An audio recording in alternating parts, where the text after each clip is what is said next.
जहां एक ओर देश भर में दशहरा उत्सव की धूम है और जगह जगह लंकाधिपति रावण के पुतले जलाए जा रहे हैं, वहीं मध्य प्रदेश के मंदसौर जिले में रावण को पूजा जा रहा है। मंदसौर के खानपुरा इलाके में रावण की बड़ी विशाल प्रतिमा स्थापित है। यहाँ पर सैकड़ों वर्षों से रावण को पूजने की परंपरा है। बताया जाता है कि नामदेव चीपा समाज लंका नरेश रावण की पत्नी मंदोदरी को अपनी बहन बेटी मानता है। इसी कारण रावण को यहाँ पर जमाई का दर्जा दिया हुआ है।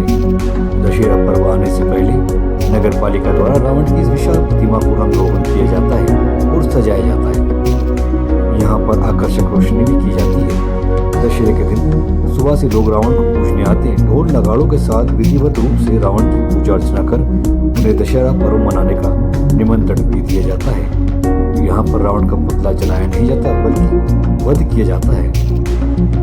नामदेव समाज की मान्यता है कि बुराइयों का वध भी किया जाना है। रावण एक महान विद्वान थे और इसी कारण उनकी पूजा भी यहाँ की जाती है। रावण को यहाँ पर जमाई का दर्जा दिया हुआ है। इसी कारण महिलाएं घूंघट लेकर ही रावण के सामने से निकलती है। न सिर्फ यहाँ पर रावण को पूजा जाता है बल्कि रावण के पैर में लाल धागा जिसे यहाँ पर लच्चा कहा जाता है बांधने से कई असाध्य रोग भी दूर हो जाते हैं। सर, रावण की पूजा हो रही है मंदसौर में, क्योंकि मंदसौर यानी मंदोदरी यानी मंदसौर।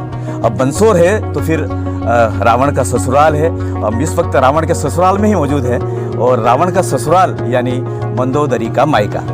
अब सबसे बड़ी बात तो यह है कि नामदेव समाज की जो महिलाएं हैं, चूँकि रावण दामाद है तो फिर दामाद का जो रिवाज ऐसा है, मालवा क्षेत्र है, घूंघट प्रथा भी है। घूंघट प्रथा थी लेकिन वर्तमान में भी जब रावण के सामने से महिलाएं निकलती है तो घूंघट डाल कर निकलती है। क्यों? क्योंकि दामाद का सम्मान किया जाता है। मालवा है तो फिर दाल और बाटी है, तो आप देखेंगे कि रावण के चरणों में बाटी चढ़ाई जाती है। क्यों? क्योंकि यहाँ पर दाल बाटी का ही भोजन, अगर मेहमान आते हैं तो दाल बाटी सबसे ज़्यादा प्रिय भोजन होता है। दाल बाटी के साथ में यहाँ पर